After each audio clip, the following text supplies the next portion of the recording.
Dans cette petite vidéo, je vous propose de faire un petit résumé de toutes les étapes importantes pour réaliser la programmation d'un système séquentiel et de le simuler. Ce petit exemple qui illustre en fait le transfert de caisses depuis une arrivée. Donc vous avez un tapis roulant qui est alimenté par un moteur M2 qui amène des caisses. Lorsque les caisses sont détectées par le switch S1, bien vous avez en fait le vérin le vérin A qui sort jusqu'en position finale, et puis c'est le vérin B qui sort et puis qui rentre pour évidemment envoyer les caisses sur le tapis d'évacuation qui est alimenté qui est entraîné par le moteur M1. Voilà, donc en fait le système est vraiment séquentiel, hein. Donc là c'est quelque chose que l'on va retrouver de manière typique et que l'on va pouvoir exprimer au moyen d'un graph set. Donc la première chose, c'est de bien identifier les différents actionneurs, les différents détecteurs dans notre cas ici présent. Donc au niveau des actionneurs, facile, vous avez l'actionneur M1 et M2 donc qui entraînent les tapis pour le tapis donc d'arrivée M2 et tapis d'évacuation M1. Vous avez deux vérins, vérin A, vérin B, où vous avez en fait la notation A+, A-. Donc ici ce sont des vérins pneumatiques de système monostable. Ce sera à chaque fois une commande au moyen en fait d'un électrodistributeur. Même chose pour le vérin B. Hein. Donc donc finalement vous avez ici 4 actionneurs finalement. Actionneurs M1, M2, eux ils vont toujours dans le même sens, donc c'est du tout ou rien. On fonctionne ou on ne fonctionne pas. Pour les vérins, il y a la sortie ou la rentrée.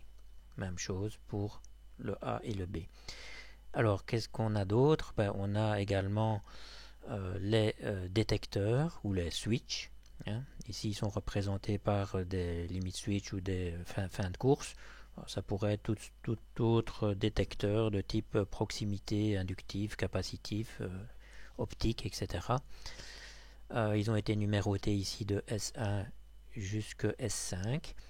Pour compléter un petit peu et pour ressembler un peu plus à un système que l'on va rencontrer dans la pratique, j'ai ajouté quelques éléments quand même. Donc un dispositif en général automatique doit avoir quand même la possibilité de sélectionner entre le mode automatique et le mode manuel. On a besoin évidemment d'un bouton start pour démarrer le cycle, un bouton stop, un bouton poussoir stop pour l'arrêter. Évidemment l'arrêt d'urgence, le rôle de l'arrêt d'urgence c'est de couper évidemment les circuits de puissance, mais aussi de donner l'information en fait qu'on est dans un état un peu particulier, et donc de signaler à l'automate ou au système logique qu'il faudra tenir compte en fait de cet arrêt particulier, et qu'on ne pourra pas recommencer le cycle de manière inconsidérée. Hein. Donc il y aura toute une petite séquence en général que l'on va devoir réaliser. Et placer ici quelques boutons, lorsqu'on est en mode manuel, on a la possibilité en fait de commander les actionneurs de manière indépendante. C'est souvent utile pour dépanner ou pour débloquer une situation si vous avez une caisse qui est bloquée à cause d'un élément quelconque, que l'on puisse commander manuellement, que l'opérateur puisse commander manuellement les actionnaires et débloquer la situation. C'est aussi utile lors de la réparation, hein, de vérifier si effectivement tel actionneur fonctionne bien ou tel électrodistributeur fonctionne bien, ici dans le cas des vérins pneumatiques.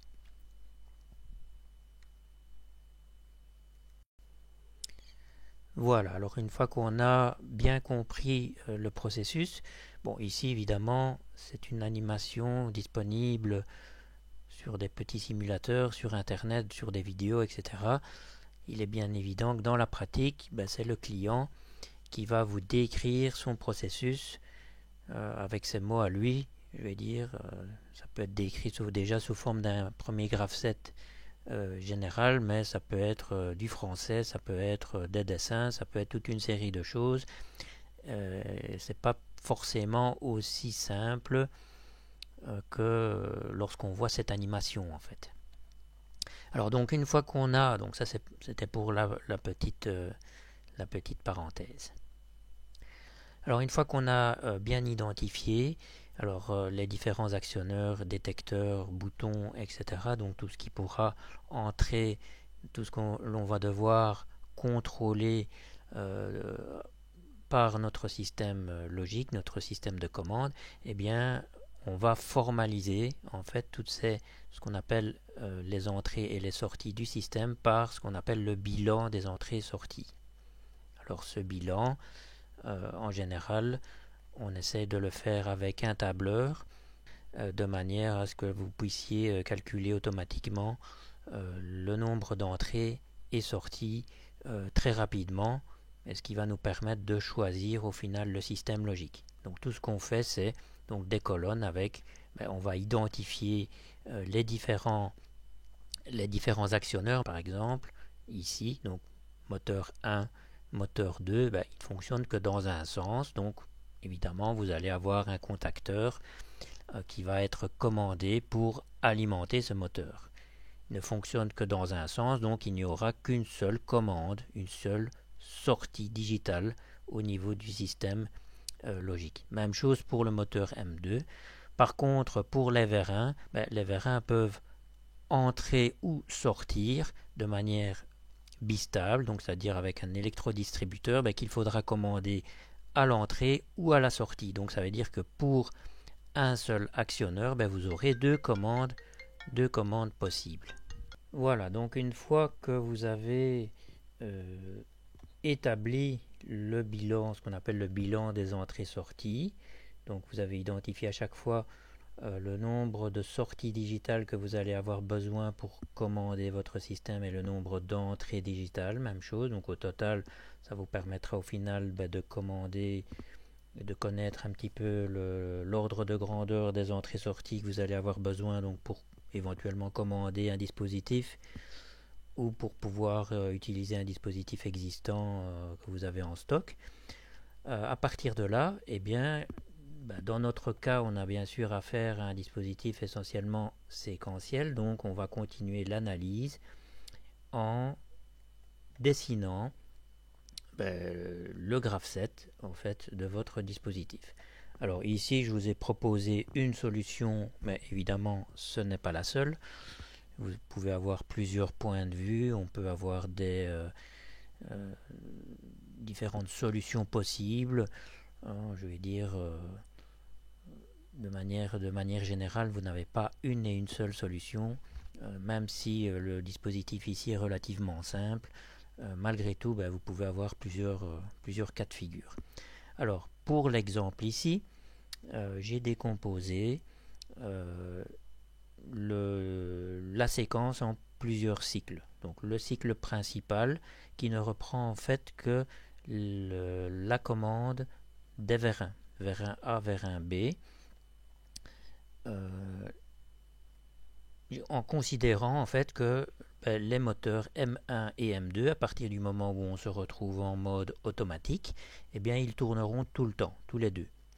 Donc c'est pour ça, ici j'ai placé un cycle à part, un cycle tellement simple qu'il s'active ou se désactive. Il s'active dans quel cas? Dans le cas où on est en mode automatique et on appuie sur le bouton Start, que fait-on? Eh bien, on lance on alimente les deux contacteurs, on commande les deux contacteurs qui vont alimenter les deux moteurs et on allume le voyant Run. À partir du moment où on est en mode Run et que vous avez une pièce qui apparaît et qui est détectée en fait sur le switch S1, eh bien, vous avez la sortie du vérin A qui va pousser la caisse jusqu'à ce que le vérin rencontre le switch S3 qui se trouve ici. Et donc lorsqu'il arrive à cette position-là, eh bien, le vérin A va rentrer en position jusqu'en S2 et vous avez le vérin B, lui, qui sort et qui va pousser la caisse vers le tapis d'évacuation en S5. La caisse ici présente va être bien sûr évacuée. Une fois qu'on est en S5, eh bien, on va rentrer le vérin B. Voilà, donc la petite séquence. Petit cas particulier, si je ne suis plus en mode run pour une raison ou pour une autre, donc j'ai la variable run inverse, donc je ne suis pas en mode run. Dans quel cas? Dans quel cas je ne suis pas en mode run? Mais dans le cas où en fait je suis à 0 en sortie ici, c'est-à-dire si ma bascule ici est resetée, c'est-à-dire soit si j'ai un front montant sur le stop, ou si je passe en mode manuel, ou si j'ai un arrêt d'urgence. Donc dans ces trois cas-là, eh bien je passe le mode run s'arrête, et évidemment les deux moteurs s'arrêtent également. Étant donné que le mode run, je ne suis plus en mode run, mais je reviens en situation d'attente et je ne peux pas commencer à commander, en tout cas de manière automatique, les différents vérins. Voilà un petit peu le cycle normal, je vais dire, qui a été défini ici. Il y a un autre cycle, le cycle d'urgence, qui est à part, qui est représenté ici. Donc en cas d'arrêt d'urgence, que se passe-t-il?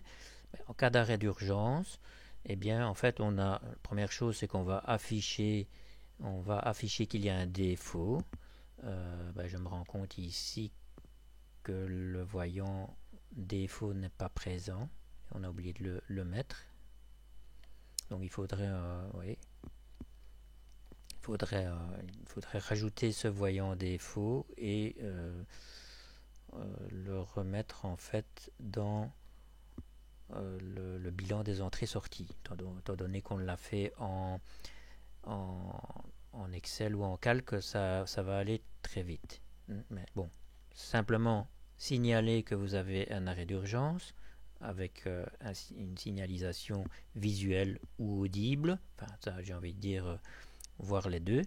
Et ensuite, ce qui est important, c'est de remettre à zéro toutes les étapes. C'est-à-dire qu'en fait, on va se retrouver dans des étapes ici, quelle que soit l'étape où on se retrouve, on vient se remettre en zéro, c'est-à-dire qu'on va se remettre en étape initiale. Ici, on n'a qu'un seul graph set ici, donc on va se replacer ici. Donc ça va être pour le cycle concernant les vérins. Ici, dans le cas où on est en arrêt d'urgence, on reset également le cycle concernant les moteurs et le mode run. Voilà, donc ça c'est, je vais dire, la partie de l'analyse graphique. Je vais faire la correction immédiatement.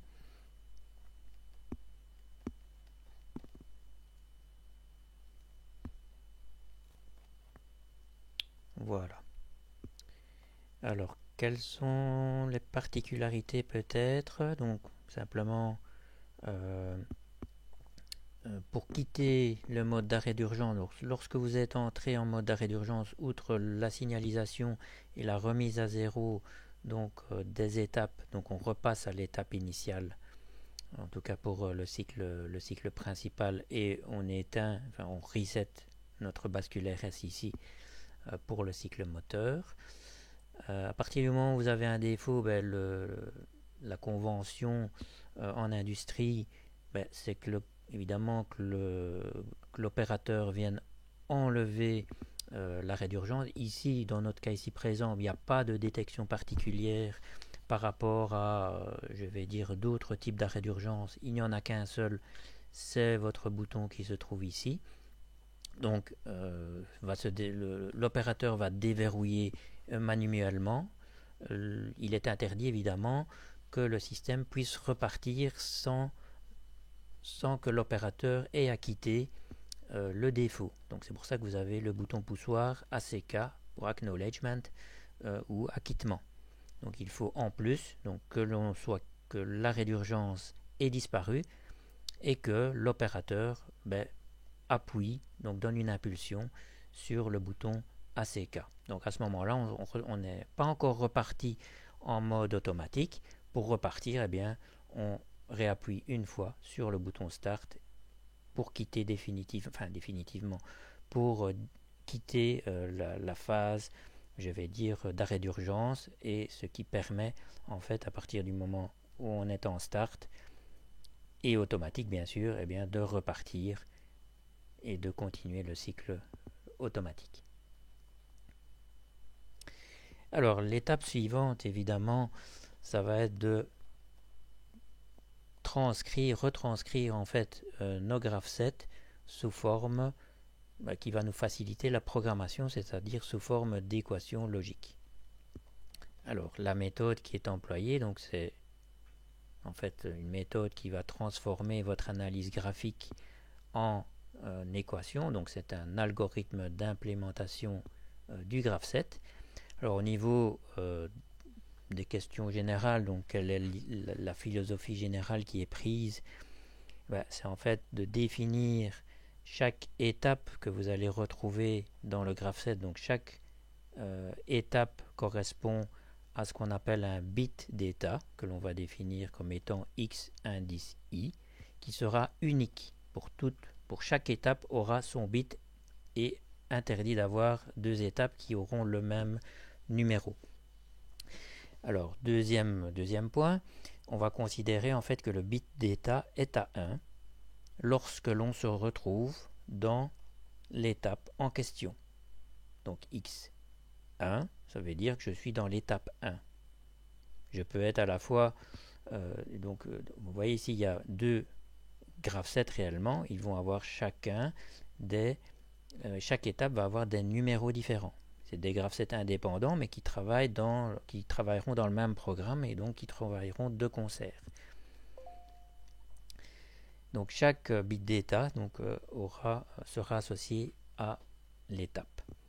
Si l'état 1, l'étape est active. Alors ensuite, ce qu'on va faire, c'est définir les équations. Dans quel cas va-t-on entrer dans les différentes étapes et dans quel cas va-t-on sortir de ces différentes étapes. C'est ce qu'on appelle les équations d'activation et de désactivation que l'on va retrouver ici plus loin, qui vont être définies.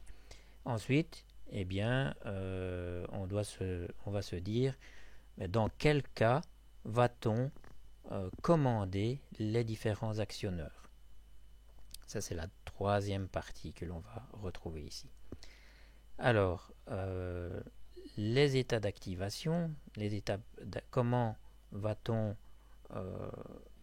retranscrire en fait les équations d'activation? Eh bien, de manière toute simple, on va se dire, pour activer l'étape numéro i, donc le bit d'activation x indice i, il faut se trouver dans l'étape immédiatement précédente et la réceptivité doit être vérifiée. Donc ça veut dire quoi? Je reviens dans le slide précédent. Donc pour activer une étape, je dois me trouver dans l'étape précédente. Donc pour activer par exemple l'étape numéro 1, qui correspond au bit d'état x1, je dois me trouver dans l'étape immédiatement précédente, c'est-à-dire 0, donc c'est-à-dire le bit d'état x0, et la condition de passage doit être vérifiée. En l'occurrence ici, c'est-à-dire un front montant sur S1 et en position run. Donc là, ça va activer en fait le bit d'état numéro 1. Même chose pour tous les autres, on fera un exemple juste après, donc ce sera peut-être un peu plus parlant. Ensuite, il y a les équations de désactivation, donc dans quel cas va-t-on désactiver le bit d'état de l'étape i? Eh bien, tout simplement lorsqu'on passe à l'étape immédiatement suivante. C'est très simple. Ensuite, eh bien, il suffira de signaler dans quel cas va-t-on commander les différents actionneurs. Donc là, je reviens toujours avec mon graph-set. Donc à chaque étape est associée des actions, une ou plusieurs actions. Et bien en fait, on voit qu'à chaque étape, ici vous avez une action, deux actions ici, une action de nouveau. Donc il suffira à ce moment-là de lier les actions au bit d'état correspondant. Donc en utilisant ce petit algorithme, eh bien, cela va fonctionner à tous les coups. Voilà un petit exemple. Donc pour notre exemple ici présent, donc j'ai repris ici les différents graph sets. Donc graph set du cycle principal, graph set d'urgence et graph set du cycle moteur. Ben là en fait il n'y a pas besoin de transformer ça, j'ai envie de dire. Donc vous avez à chaque fois donc les activations, les équations des activations, les équations de désactivation et les équations des actionneurs. Donc pour activer, donc je reviens un petit peu à ce qui avait été dit. Dans quel cas va-t-on donc ici pour activer, on va parler de setter le bit d'état x indice i. Donc ça correspond au S que vous avez ici à chaque fois. Donc dans notre cas ici présent, ben, on a combien? On a 5 étapes. Donc on va en fait avoir 5 équations d'activation et 5 équations de désactivation. Le S donc correspond au set, le R correspond au reset. Set de quoi? Ben, set du bit d'état x indice i, ben, du numéro de l'étape. R reset de quoi? Ben, de x indice le numéro de l'étape correspondante. Donc ce sont des équations logiques toutes simples. Donc pour revenir un petit peu à l'explication, donc dans quel cas va-t-on setter, mettre à 1, c'est-à-dire entrer dans l'étape 0? Ben, il faut que je me retrouve dans l'étape immédiatement précédente. L'étape immédiatement précédente ici, ben, c'est soit la 3, soit la 4. Donc on va dire qu'on est soit en étape 3 ou en étape 4 et que la transition, la réceptivité soit vérifiée. Donc c'est-à-dire X3 et S4 ou X4 et ben, la transition ici c'est S2 et S4. Donc ça c'est ces deux conditions-ci. Donc ça c'est si on vient, je vais dire, d'un cycle déjà existant. Par contre, il y a une condition indispensable pour que l'on puisse démarrer le cycle la toute première fois. Donc la toute première fois, si on n'entre pas au moins une fois dans le cycle, ben, on ne va jamais se retrouver dans aucune des étapes. Donc on est obligé, la toute première fois que l'on allume l'automate ou le système logique, eh bien il faut prévoir une initialisation pour le forcer à rentrer en étape 0. C'est l'objet en fait de la deuxième petite flèche ici avec le init que vous avez. En général, ça se fait de manière, je vais dire, lorsqu'on utilise des automates programmables, ben, ça se fait lorsqu'on a un démarrage à froid. On entre une fois et vous avez des bits qui se mettent à 1 pour signaler en fait qu'on a un démarrage à froid et donc on va resetter et placer le x0 à 1 par exemple, hein. Ou alors si on a d'autres types de démarrage programmés, etc. Donc on a exactement la même chose ici dans notre cas. Donc ça c'est pour le premier exemple. Les autres sont plus simples. Il y a peut-être le cas particulier ici de l'étape numéro 4. Dans quel cas va-t-on activer l'étape numéro 4? Ben, dans le cas où on se trouve soit en étape 1 et que la réceptivité S3 est vérifiée, donc là c'est la condition pour entrer en X4, c'est-à-dire X1 et notre run, ou deuxième cas de figure, si on est en étape 2 et que la réceptivité, notre run, est activée. Donc là on a une divergence en fait en OU. Voilà. Donc ça c'est pour les équations d'activation. Même chose. Pour les désactivations, ben là on parle de reset. Dans quel cas va-t-on resetter, donc remettre à zéro les différentes étapes? Donc pour resetter l'étape 0, ben là c'est tout simple, c'est quand on passe à l'étape immédiatement suivante. Donc on va resetter x0 lorsqu'on sera en x1. On va resetter x1 lorsqu'on va se retrouver soit en x2, soit en x4, puisqu'on a une divergence ici en OU. Voilà. Dans quel cas va-t-on resetter x3? Ben, lorsqu'on on sera dans l'étape immédiatement suivante, et là, c'est l'étape 0. Même chose pour x4. Dans quel cas va-t-on la resetter? Ben, on se retrouve en x0. Voilà. Donc ça, en fait, ça définit en fait le fonctionnement de votre graphe 7, mais uniquement au niveau du passage des étapes. Maintenant, si on veut commander évidemment nos actionneurs, ben, il faut faire le lien entre les actions. Dans notre cas ici, pour le premier graphe 7, ben, c'est uniquement les actions concernant le vérin A et B. Donc dans quel cas va-t-on commander le vérin A en sortie? Eh bien, ce sera lorsqu'on va se retrouver en étape 1, c'est-à-dire lorsque le bit d'état x1 est actif. Dans quel cas va-t-on activer le vérin A en rentrée? Eh bien, dans plusieurs cas, je vois ici j'ai A- ici et A- ici, donc ce sera soit en étape 2, c'est-à-dire le bit d'état x2 actif, ou lorsque je suis en étape 4, c'est-à-dire bit d'état x4 actif, l'un ou l'autre. Voilà, même chose pour, je vais dire, le vérin B. On peut faire la même chose, le même exercice pour le cycle d'urgence. Il n'y a pas de complications particulières. J'ai replacé évidemment les petites équations pour le mode manuel. Bah, ici, dans le mode manuel, évidemment, on n'a pas affaire à un graphe 7. Le mode manuel, c'est quoi? Bah, c'est lorsqu'on est en mode manuel. Je vais peut-être passer sur un écran plus grand. Voilà. Lorsque je suis en mode manuel, en fait, eh bien, je souhaite commander les différents actionneurs manuellement avec les deux boutons poussoirs pour M1 pour M2 et pour les vérins A et B.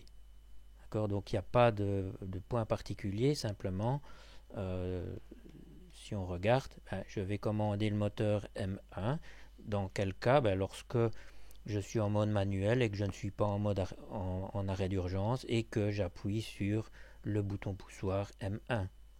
Même chose pour M2, A, le vérin en sortie A, le vérin en rentrée A, etc. Donc il y a toujours un bouton poussoir ou un sélecteur prévu puisque on les a placés ici. Voilà, donc ici le plus gros du travail, je vais dire d'analyse est réalisé. La suite va consister en la programmation, on va commencer à programmer.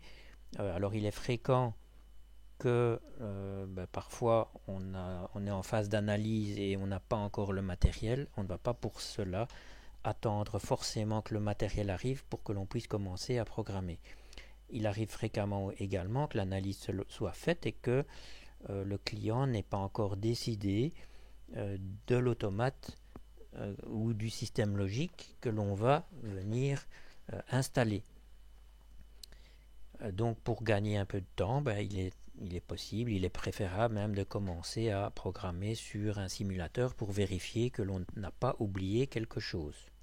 C'est la suite en fait de ce qui va suivre.